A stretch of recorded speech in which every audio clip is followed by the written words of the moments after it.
don't know how well you can hear me because I'm in the lobby of the hostel. I arrived into Melbourne this morning at like 10:15. Went through, didn't do any customs or anything. Literally just picked my bag up and then got a minibus with the tour company that I'm with to the hostel. And I'm just doing some work. But so far, my first impressions of Melbourne, it's very quiet, but it's a Sunday. And also, I'm getting very New York, Manhattan vibes and a bit of Brooklyn. But I just wanted to check in. Just wanted to let you know that I got here safely. I'm going to do a quick room tour before we come in. This is a 1, 2, 3, 4, 6 bed dorm. These are obviously the beds. This one is my one.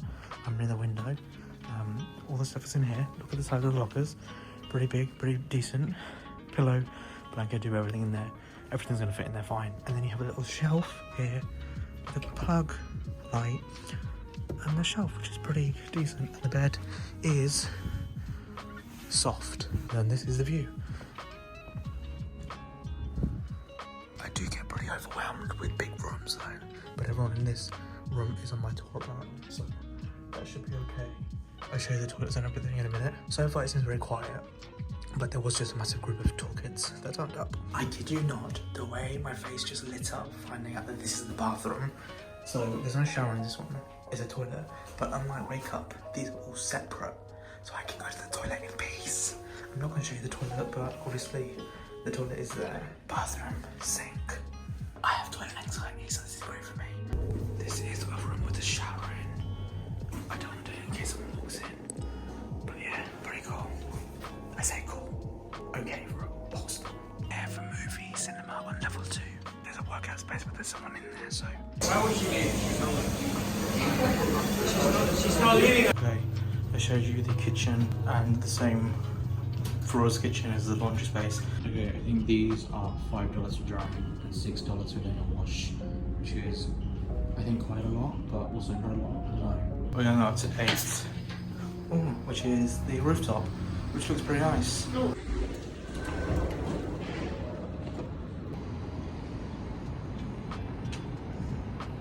Morning, it is currently 8:32. I woke up at 7, before 7, but I went to bed at like 9 because I'd woken up at 4:30 in the morning.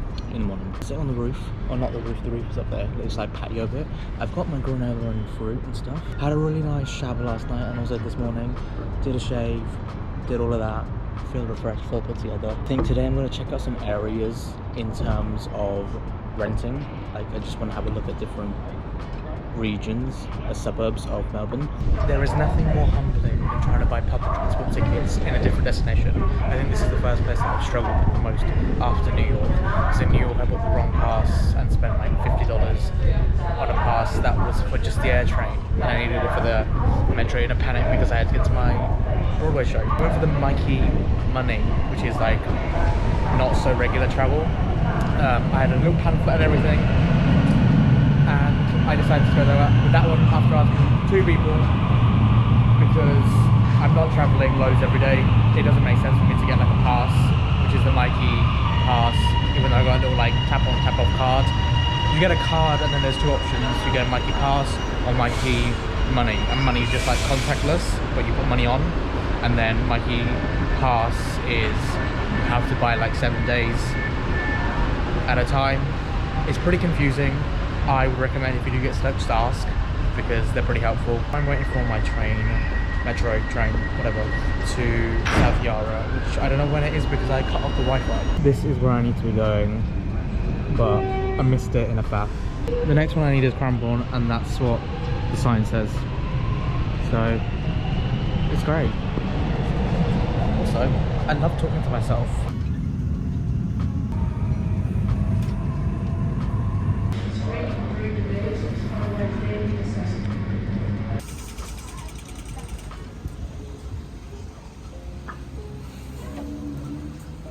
I don't know how well you can hear me, but I've just come out of the museum. It's currently 4 o'clock, which means I would have been in there for like 3 hours. I'm gonna be honest, for the price, it was worth it, I think. But I do think that it was very generic. and the stuff that I wanted to learn more about, like the Aboriginal and like Indigenous people, there wasn't really like it wasn't what I was expecting. It was more kind of like their lifestyle and how they like lived and stuff like that, and I was more interested in like the history of Australia and stuff like that. So I don't know whether that's my own fault, but I feel like the museum's targeted more towards kids. It's very interactive. There's a lot of things you can like get involved with. There's like random animal exhibits inside the museum, which is cool. I saw some cool animals. They have an outdoor like forest area where they have like lizards and like birds and all sorts of things, which I was quite surprised with. I really enjoyed that, and I really enjoyed the Indigenous people of Pacific Islander exhibit. I feel like I wish there was more to it though, but I think my problem is that it was very much like a load of little things, and it became really overwhelming, and I'm not really a reader. I like looking at things and moving along, so considering I didn't really rate it, I was in there for about 3 hours, so make of that what you will. I feel like it's a good pastime. It's not that expensive, and there is a lot in there, but I think just personally for me, it wasn't really what I was interested in. It's a lot of like stuff about dinosaurs, which is obviously great and interesting, but I've seen it done a million times. But I think the Indigenous Pacific Islanders one was a bit underwhelming for me, because I wanted it to be more of a certain type of history of it. I wanted it to be more educational in terms of like colonisation. I wanted to really understand Australia's history and stuff, so maybe I need to look into museums that specifically talk about that. Got a few hours till dinner. I think what I'm going to do, we'll pick you up when I do something, because I think I'm just going to sit out here because the weather's nice. It is cold still, but the weather is nice because it's sitting in the sun. I just wanted to update you. Good morning. I don't know how well you can see me, but I took the tram from my hostel, outside my hostel, to St Kilda today, just because I wanted to explore the area, see the beach, see what it was like. It's giving me Southend or like Brighton Pier. I've never been to Brighton, but it's giving like seaside, and that's what my thought was. Australia to me feels very, same with Manly beach of the day, feels very like old British seaside. The water is, did you hear that? The water is happening, is like, you can see it, so I feel comfortable going out like a good amount. But the beach itself I'm disappointed with. In Kilda itself, the area I walked off after the tram is very derelict. Like there was a lot of abandoned houses, and like it looked like a lot of the houses were haunted. It's like a very Victorian-esque feel. But St Kilda beach, I'm going to say, is my least favourite beach thus far, apart from the fact that I can see my feet in the water if I were to go in. But I'm on this like little viewing point called Shakespeare's something. Shakespeare's what? I don't know, Shakespeare's, I thought it said Groove, but it's Shakespeare's Grove platform, and the way it extends out and then like circles is giving me very much Renaissance World Tour tease, and I really want to walk down the path and do the strut that she does from Cuffit to Energy, but I also can't do it because it's embarrassing. But there's a like little amusement park type of area behind me there, I don't know how I can see it, and I don't think it's open because it's still like, well, they're just into their spring now, and today it's really hot.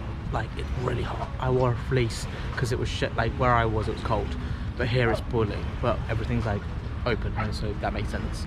I'm gonna just explore the area. Thus far, I'm not the biggest fan of it, but I'm not a big fan of old English seaside towns. I don't really care for it. I don't like the vibe. It gives me like it gives me the same vibes that Willy Wonka does, and it just makes me a bit like, it's a bit uncanny, and I don't know what it is. I think the novelty scares me. Also, I spent like $20 on my transport card yesterday, so I need to figure out how much trips are, because it might be better off me getting a weekly like 7-day pass. Hi, my GoPro died earlier, so I can't really update you on anything. I went for lunch at this really nice place in St Kilda, and it was like £11.60 something for a drink and that really nice sandwich. And then I had ice cream at this place, and it was really good. I had malted milk and honeycomb, and it tasted like a Malteser. Great, fantastic. Then I went on the beach and chilled, and it was really hot, and I wasn't prepared for it. So I went back on the tram, and I went on a hunt for underwear and socks, because I only have a week's pair, and I've worn them multiple times. So I went to Kmart, and I got 5 pairs of pants for $20. I spent the last 2 hours looking for underwear and socks. It's been a nightmare. I'm stressed. I need to make dinner. I don't know if I want to eat. Should we go make dinner? Maybe we should make dinner, because by the time I make dinner, I'll get hungry. I'm speaking quietly because I'm in the toilet, and I don't want anyone walking past being like, is this man losing his mind? Good morning. I don't know how well you can hear me. I don't think I filmed a lot yesterday. Yesterday, as a dorm, because most of the people in my room are on the Welcome to Travel tour that I'm doing, we went to the library in Melbourne, which was really cool. I will insert some footage so you can see. And then I think afterwards we walked to a park. We just sat there for like an hour and just basked in the sun. It was a really nice park. I can't even remember what park it was. We did a shop and then came back, and then I just chilled on the roof with one of the girls on the tour who's in my dorm as well, and we just spent like 3-4 hours just on the roof chatting. And then we got ready for dinner and we went to this place for like, I think it was like a Japanese like cafeteria style place. I had some chicken katsu and it was only like $16, which was like £18, and that was with the drinks as well, so it's pretty cheap. And then afterwards we got some drinks and then we went to some bakeries as well. We picked up some cakes and stuff to have drinks and all that. I spent $21 on 4 cans, like a 4-pack of White Claw. I had White Claw for the first time, which was pretty good. I'll put that in because there's a video of me trying it for the first time. First time trying. I'm not sure which one. This one is. Maybe. Oh, it's quite nice. I'll put it to you. The suggestion is. So we got back, we just chilled on the roof all evening and then met a few more people from our tour and just socialised. Today, some of them have gone to the gym, and then I think we're heading to St Kilda again because the weather's quite nice. So I think we're going to spend the day at the beach, and I'll bring you with me, even though we've been to St Kilda already. And I'm going to go and actually start getting ready. Otherwise, I'm going to be holding up the group. So I will see you in a bit.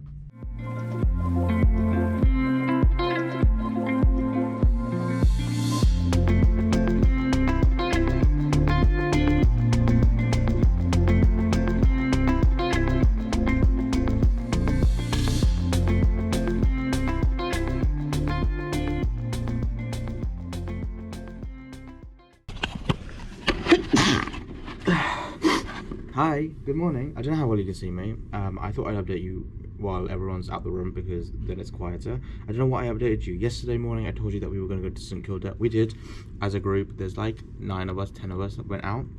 We went for lunch, we went and sat on the beach. It's really nice. It was really nice to get to know everyone. And then we came back to the hostel and then we pretty much chilled. And then in the evening we went up to the Dreamful Rooftops because the tour starts today, because today's the 15th of September. We went up to the roof and everyone had arrived from the tour because it was the night before, and we just met everyone and there was quite a lot of people. I got quite overwhelmed. I kind of kept quiet because I find it easier to meet people in waves, because obviously I've been out all day, my social battery was kind of flat and I was a bit like, just a bit stressed and a bit like overwhelmed. So I kind of just kept myself to myself and stuck with the people I know, which I know is not the best thing to be doing, but I know everyone was feeling the same way or similar, tired, like stressed, nervous, whatever. So we did that, and then afterwards me and a group of people went out, a couple of people in my room, and then actually some of the people that we spent the day with went out to this club. Now I just want to briefly touch upon this, but I'm not gonna talk about it too much because I'm just trying to forget about it. I want to keep things honest and raw on this channel and show the good side and the bad side of the travel.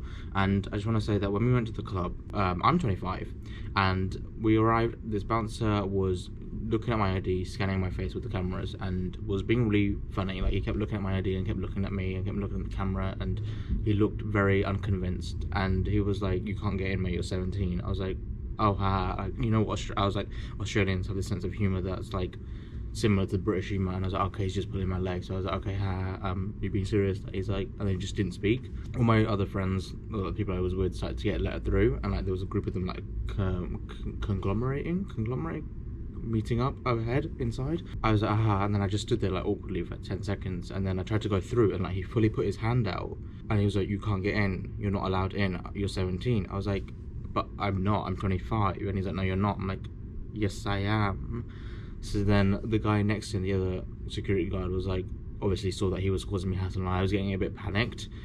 And obviously I was very stressed. It's my first time going clubbing in Australia, in a new city with completely new. I literally had only met a few people, but there was like 11 people that I've not really spent time with, or like just become familiar with like in the last 20 minutes. And he wouldn't let me go through. He put his arm out, and I was like, okay, this is weird, and I think he's being serious. And I was like, "Are you being serious?" And he was like, "Yeah, you can't get in." I was like, "But I am older than the age." And he was like, "No, you're not." And then the other guy saw that I was getting a bit not upset, but like just kerfuffled. And he was like, "Hey mate, come over here, I'll sort you out, don't worry." And I think he clearly saw that it was starting to like escalate to the point where he was, I think the other guy who was actually doing it to me was just being mean, or I don't know what he was doing. And the other guy was like, you're older than 17 years, 25, you can go, it's fine. And I was like, oh, okay. In that moment, and I go in, and there's a few people, and we just laugh about it, and I was just a bit like shaken up, because I was a bit like, it's a new experience, new city, new all of this, and the first thing that came to my mind was, why is everyone else being let in apart from me? Because that's not a mistake you can make easily. Like, you have to be really dumb to make that mistake that I'm not 25. Facial hair, tattoos, also being in a group with this many people, in being in the other side of the world. I know you don't have to be over 18 to float to the other side of the world, but in a hostel to stay there, I'm pretty sure you do, all of that kind of stuff. And the other guy let me through, and it was fine. And I just felt really overwhelmed and like really vulnerable. Like I said, the first thing I thought of was the fact that everyone else had been let in without issue, and they were all a certain demographic. And I don't like to think of it like that, because obviously it's not a nice thing to think, but I wanted to be realistic, and I was like, maybe it was because of that. And it just, this is the first time something like this has happened to me, and I just wanted to address it because it made me feel really weird and like really vulnerable and more humiliated more than anything, because to do it in front of a group of people that I'd never met before, and in front of a culture that I'm not familiar with, like the humor I don't really understand here that much yet, because I haven't been here very long, and like they can be very blunt here, and I'm used to blunt, like I'm British, right? And I was like, I don't know whether he's being serious or what. And then everyone inside, we just laughed about it, and I just started to get really worked up. I was like, I want to argue, like I want to fight back, and like not fight back, but like go and argue with him, because I was like, what the fuck was that? But I was like, they're gonna kick me out, and I want to spend the night here, and I want to. But then I'm kind of bummed that I didn't just go home, because at that point I was like, I want to go home. But yeah, it made me feel really shit. And I went and told some of my roommates afterwards, and two of the girls actually were really helpful, and then like helping me and making sure I was okay. And yeah, I just felt really weird, and it's never happened to me, so it was very, I guess, shocking. But yeah, I'm a little bit shaky still thinking about it, because I'm like, I just don't want to. It was just a really humiliating experience to be kind of like that kind of happened to you in front of so many people. But anyway, we got back at like 1. It was alright, it wasn't great. Like the music was mixed really weirdly, but there was some good songs. The drinks were really cheap, like $5 for like vodka, like most drinks. And they were like $2.86, so I got like two vodka cokes for $2.86 each, which was, I'm pretty sure they were singles, but they were very strong, but also not eating, so maybe that was a thing as well. Then we came home, went to bed, and today is Friday the 15th of September, so today's the day the tour starts, so I'm gonna have to end the video off here. This has been a very itty bitty, all over the place vlog, so I'm going to try and conglomerate, I'm trying to pull it together and give you something that's watchable and interesting. I'm really enjoying being here. It's very New York, but I don't think I could actually live in the city centre, because it's a lot. Like I'm glad that I've explored the suburbs in my few days, because I've seen other areas that I'd potentially like to live in and stuff. So yeah, it's been a nice, really slow introduction before the tour starts, and I definitely recommend getting here early if you have a tour, because it helps you get settled and get your bearings, and it helped me meet all these people slowly and fold myself in gradually, which has been fantastic. So with that said, I'm going to end the video off here. I hope you have enjoyed my first impressions of Melbourne, my first week in Melbourne, let's say. It's been Sunday, Monday, Tuesday, Wednesday, Thursday, Friday, 6 days in Melbourne, 5-6 days. The next video will be the welcome to travel tour in Melbourne as a separate vlog, and then I think I might do certain parts of the trip as separate vlogs as well. I have yet to even start editing any of my content, and I've been here for 2 weeks. I do need to start getting it edited, because I tend to come home and then edit all my stuff, but I can't do that this time. So with that said, I'm going to end the vlog off here. I hope you have enjoyed it. If you did, please leave a like and don't forget to subscribe, and I shall see you guys in my next video. Bye.